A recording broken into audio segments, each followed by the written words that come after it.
Key kept the 3 offers near at hand for the rest of the day, weighing his options and trying to make a decision. Adventuring was dangerous, but not inherently more so than working some of the deep mines. Weaving would have him working in the same guild as Milo, and while the work was perfect for his fastidious brother, Key glanced around in his room and acknowledged that, as the mess proved, he lacked the perfectionist streak that was necessary to succeed in that guild. The Dyers Guild presented an interesting opportunity. His background experience with calligraphy and penmanship would help him have an edge on crafting inks. But would he be allowed to specialize so early in his apprenticeship? Not likely.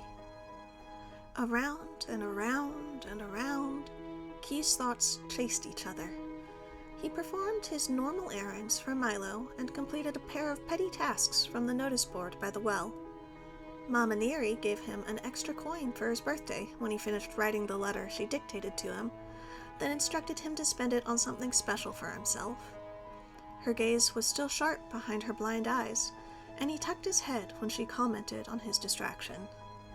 He gathered himself to apologize, but she sensed his discomfort and waved him away. "You've got a lot on your mind.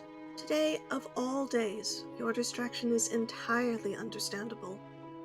Go on now, before the lanterns get lit and the day's fire gets doused. It would not do to worry that brother of yours." Key sighed, and her chortles chased him up the road as he headed for home. Down the slope, deeper into the heart of the city, Key glimpsed the beginning of the light's transition. Lamplighters began their nightly trek, sparking to life the lanterns that illuminated the streets throughout the night. As they came through, they called the heat and the life from the flames inside each house, each shop, each building they passed. Something about their movements, smooth and rhythmic, reminded Key of a dance, and he watched for a brief moment before tearing his gaze away. Key slipped through a narrow alleyway, the lamplight already casting long shadows over the streets. As he approached the familiar door of his home, he took a deep breath, knowing what awaited him inside. The door creaked open, and Key stepped quietly into the dimly lit room. Milo stood near the hearth, his broad shoulders tense with worry. The moment Key entered, Milo's eyes locked onto him, a mix of relief and frustration flickering across his face. "Key!" Milo's voice was sharp, cutting through the quiet. "Where have you been? Do you have any idea what time it is?" Key remained silent, his dark eyes meeting Milo's with a mixture of apology and defiance. He held up his ink-stained fingers as an explanation, hoping it would be enough. Milo's expression hardened at the offered explanation, his jaw clenched. "You know better than to be out after curfew. It is not safe out there, especially now." Key's gaze dropped to the floor, but then he squared his shoulders, clenched his fists, and met Milo's gaze squarely. "Were you scribing again?" Milo continued, his tone softer, still laced with concern. "Scribing letters, watching the lamplighters. Key, you can't be so careless. We've talked about this, and my work is fully capable of supporting us until you are trained and have your guild pass to start earning." Key's eyes flashed with frustration. He crossed his arms over his chest, a clear sign of his defiance.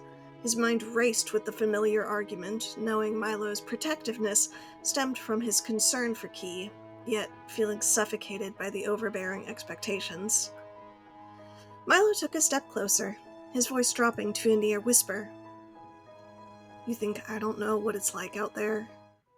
You think I haven't seen what happens if you happen to get caught up in the wrong crowd?" His voice wavered, but he quickly regained control, an unspoken tension lingering in the air, unacknowledged. "I need you to be safe." Key's frustration boiled over. He gestured around the room as if to say, "I'm here, aren't I?" Milo's eyes narrowed, his demeanor icy at the perceived challenge.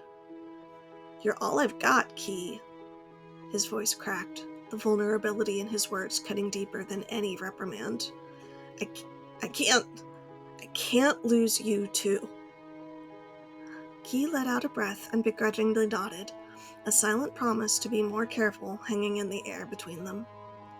Milo pulled him into a tight embrace, the unspoken words of love and fear passing between them in the quiet of their home.